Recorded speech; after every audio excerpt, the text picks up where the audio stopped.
Bismillahirrahmanirrahim. Assalamualaikum warahmatullahi wabarakatuh. Waalaikumsalam. Alhamdulillahi rabbil alamin wa bihi nasta'inu ala umuri dunya waddin. Wassalatu wassalamu ala asyrafil anbiya'i wal mursalin sayyidina wa habibina wa maulana Muhammadin wa ala alihi wa sahbihi ajma'in. Rabbi ishrah li sadri wa yassir li amri wahlul 'uqdatam min lisani yafqahu qawli, amma ba'du. Syukur alhamdulillah senantiasa kita panjatkan kehadirat Allah Subhanahu wa taala atas karunia nikmatnya, terutama nikmat iman wal Islam, nikmat sehat wal afiat, nikmat panjang umur, juga nikmat kesehatan, sehingga pada pagi hari ini kita masih memanfaatkan diri kita untuk menunaikan kewajiban kita, yaitu sholat subuh secara berjamaah yang telah kita laksanakan dan akan kita lanjutkan dengan kajian. Salawat dan salam tercurahkan kepada baginda kita Nabi Muhammad SAW, keluarga, para sahabat, kawan Islam yang istiqomah dengan sunnah-sunnahnya, mudah-mudahan kita dapat mengamalkannya dan harapan mendapatkan syafaat di yaumil qiyamah. Amin ya Allah ya rabbal alamin. Jemaah salat semua yang dirahmati Allah, kita akan lanjutkan kajian kita, yaitu baca kitab Fadhilul Amal. Kita akan membahas hadis tentang ancaman dan celaan bagi orang yang meninggalkan sholat. Dalam kitab-kitab hadis banyak disebutkan mengenai siksa pedih bagi siapa saja yang meninggalkan sholat. Ada beberapa hadis sebagai contoh untuk orang-orang yang berakal. Sebetulnya satu hadis dari baginda Rasulullah SAW pasti kebenarannya sudah cukup. Namun karena kasih sayang baginda Rasulullah SAW, beliau mengulang-ulang arahannya dalam hal ini, yaitu sholat, agar umat Islam tidak mengabaikannya. Apalagi kita tahu perintah sholat itu terjadi pada bulan Rajab, yaitu tanggal 27 Rajab yang sudah kita lewati kemarin. Itu merupakan satu perintah di dalam peristiwa Isra dan Mi'raj, yaitu hasilnya adalah sholat.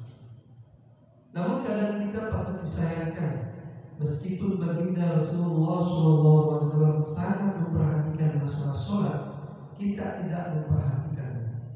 Tanpa perasaan malu, padahal kita mengaku sebagai umatnya dan pengikut setianya, serta merasa sebagai pembela Islam.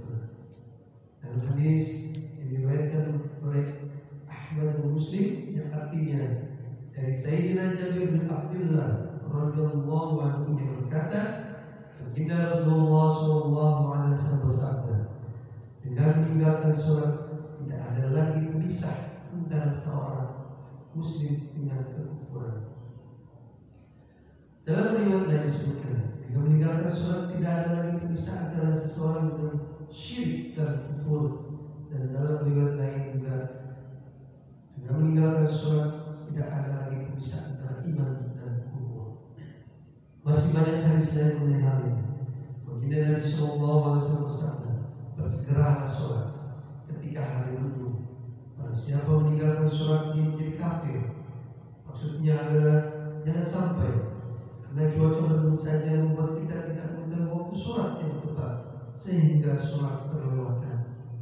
Meskipun dapat mengkodoknya, hal itu termasuk meninggalkan sholat.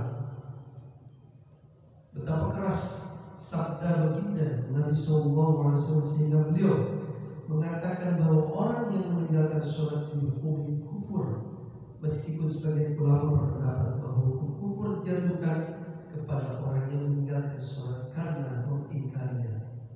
Bagaimanapun ancaman itu amat keras.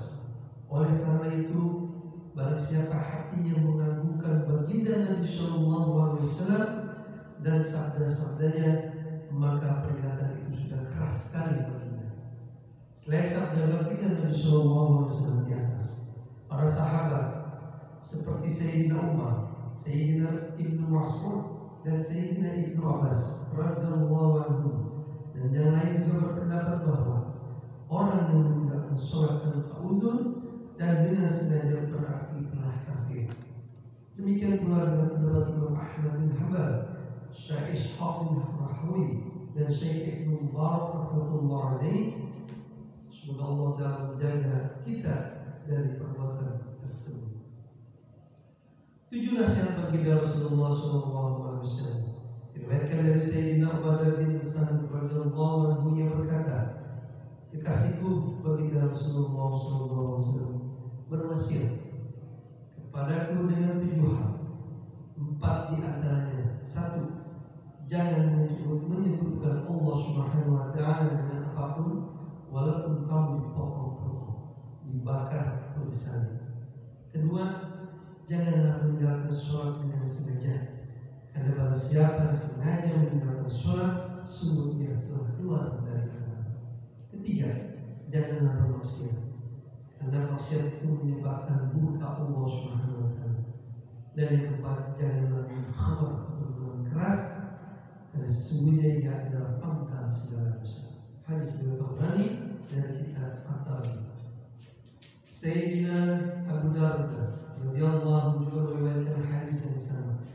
Dia berkata, kasih saya baginda Rasulullah SAW menasihat saya. Pertama, jangan menyebutkan Allah Subhanahu wa taala dengan apapun. Kemudian jangan sengaja meninggalkan sholat. Barang siapa meninggalkannya, sungguh Allah Subhanahu wa taala akan melepasnya dari jalanannya. Yang 3, jangan minum khamar. Sesungguhnya khamar atau minuman keras adalah kunci dari segala keburukan. Selanjutnya kita akan baca satu hadis lagi, di mana hadis ini mementingkan sholat dan berdiri anak.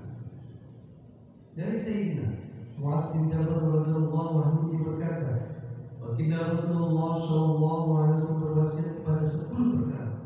Beliau bersabda, yang pertama, jangan menyebutkan Allah Subhanahu wa taala dengan apapun.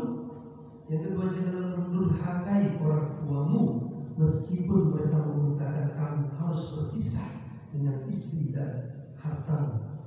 Ketiga, janganlah sekali sengaja meninggalkan sholat fardu, karena sesungguhnya orang yang sengaja meninggalkan sholat fardu telah lepas dari jaminan Allah Subhanahu wa taala. Yang keempat, janganlah minum khamar, karena itu pangkal segala keburukan. Yang kelima, jauhilah maksiat, karena maksiat menyebabkan murka Allah Subhanahu wa taala. Yang keenam, janganlah lari dari medan perang walaupun teman-teman gugur. Yang ketujuh, tetaplah di tempatmu, kendati wabah seperti penyakit pesta yang melimpah orang-orang. Kedelapan, lakahkanlah keluargamu semampumu. Yang kesembilan, janganlah meninggalkan tongkatmu untuk mendidik anak-anakmu. Dan 10, takutilah mereka kepada Allah Subhanahu wa taala supaya tidak berbuat keburukan. Maksud jangan tinggalkan keluarga di sini adalah jangan sampai seorang ayah lengah ketika anaknya berbuat kesalahan dengan tidak mengingatkan dan tidak memukulnya. Bahkan ketika berbuat kesalahan, kadang-kadang anak harus dipukul dengan pukulan yang diperbolehkan secara syariat. Karena seringkali kita tanpa pukulan, peringatan kita kurang diperhatikan. Apalagi saat ini dengan alasan kasih sayang, kita tidak berani menegur anak kita jika mereka berbuat salah. Ketika anak sudah terbiasa dengan perbuatan buruk, baru kita menangis, menyesali. Sebetulnya yang demikian itu bukan kasih sayang terhadap anak, justru merupakan kejaman kita tidak melarang anak dari berbuat buruk, dan merupakan kesalahan jika kita memukul anak dianggap bertentangan dengan makna kasih sayang. Orang bijak manakah yang dapat menerima bahwa bisul kecil yang bertambah banyak pada anak-anak tidak perlu diobati dengan alasan kasihan melihat anak itu menangis karena merasa perih jika dibui serbuk obat. Meskipun ratusan ribu anak akan menangis membalikkan muka dan menari, kita harus tetap mengobati bisul yang kita alami anak. Ini sebuah perumpamaan. Banyak sekali hadis baginda Rasulullah SAW menyatakan bahwa anak usia 7 tahun hendaknya disuruh mendirikan sholat. Jika mereka mencapai usia 10 tahun hendaknya dipukul dengan secara syariat apabila mereka meninggalkan sholat. Sayyidina Abdullah bin Mas'ud radhiyallahu anhu berkata, perhatikanlah sholat anak-anak kalian dan biasakan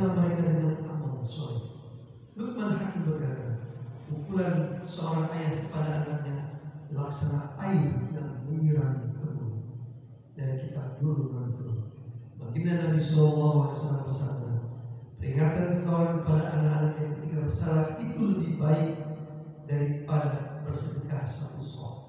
Baginda Nabi Sallallahu Alaihi Wasallam bersabda, semoga Allah Subhanahu Wa Taala merahmati orang yang menggantungkan cemeti untuk memperingatkan mendidik keluarganya. Beliau pun bersabda, tidak ada pemberian yang lebih baik dari seorang ayah kepada anaknya daripada pengajaran akhlak yang baik. Alhamdulillah, beberapa hadis mengenai ancaman cobaan bagi orang yang meninggalkan sholat. Di mana hadis pertama dijelaskan di sini, barang siapa yang meninggalkan sholat tidak ada pisah antara seseorang dengan syirik dan kufur. Artinya kalau kita masih meninggalkan sholat, berarti kita akan masuk orang yang syirik dan kufur. Kemudian lagi ditambah hadis lain, barang siapa yang meninggalkan sholat berarti kita tidak beriman dan kufur. Sabda Nabi SAW begitu keras, karena orang yang meninggalkan sholat kufur dikatakan kufur. Walaupun sebagian ulama berpendapat bahwa meninggalkan sholat karena mengingkarinya. Padahal kita tahu baginda Rasulullah SAW selalu mengingatkan dalam sebuah hadis dan mengulang-ulangnya. Maksud mengulang-ulang di dalam perintah sholat ini adalah agar umatnya tidak mengabaikan kewajibannya, yaitu sholat. Dan kita tahu sholat merupakan yang pertama kali dihisab di dalam nanti kita di kiamat nanti atau di padang mahsyar. Kemudian yang kedua yaitu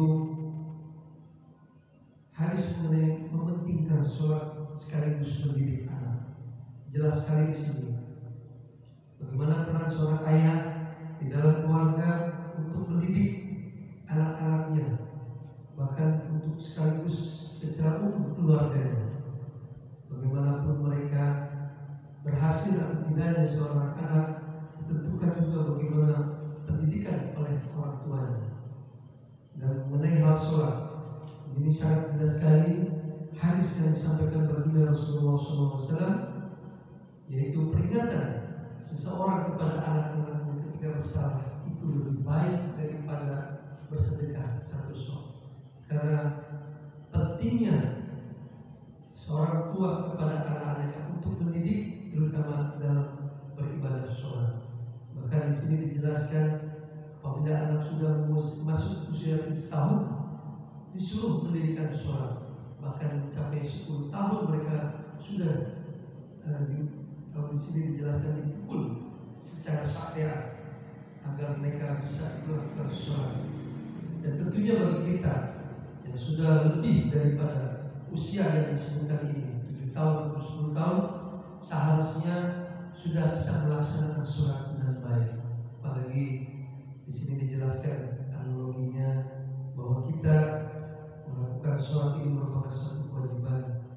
Meninggalkan sholat bahkan disuruh kewajiban kita dalam kehidupan kita yang kita jalani. Mudah-mudahan apa yang disampaikan ini merupakan satu peringatan buat kita semua, terutama saya pribadi, dan tentunya kita dapat mengamalkan dalam kehidupan kita sehari-hari dalam rangka meningkatkan keimanan dan ketakwaan kepada Allah Subhanahu Wa Taala sesuai dengan tuntunan baginda Nabi Muhammad Sallallahu Alaihi Wasallam. Mohon maaf atas segala kekurangannya. Wabillahi taufiq wal hidayah. Wassalamualaikum warahmatullahi wabarakatuh. Waalaikumsalam.